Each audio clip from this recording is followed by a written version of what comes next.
రాజమహేంద్రవరంలో గోదావరి అంత్య పుష్కరాలు ప్రారంభమయ్యాయి. ఉప ముఖ్యమంత్రి నిమ్మకాయల చినరాజప్ప అంత్య పుష్కరాలు ఆరంభించారు.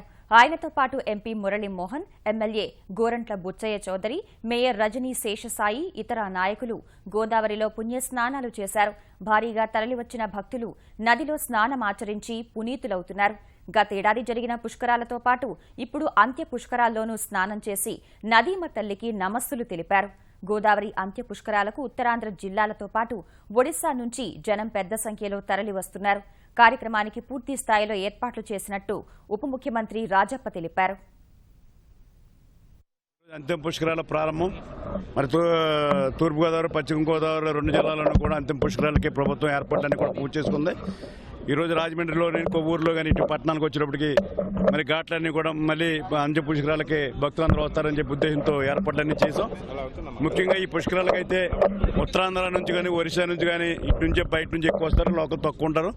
దానికి తగ్గట్టుగానే ఏర్పాట్లు కూడా చేసాం. ఈ సంవత్సరం అయితే మరి గోదావరి పుష్కరాల సందర్భంగా గోదావరి మాత కరుణించి మంచి పంటలు పండినవి అన్నీ కూడా ఈ సంవత్సరం అయితే మరలా కృష్ణా పుష్కరాలు వచ్చినాయి. కృష్ణా పుష్కరాలు కూడా ఘనంగా చేయాలని ప్రభుత్వం నిర్ణయించి ఏర్పాట్లను పూర్తి చేసుకున్నాం.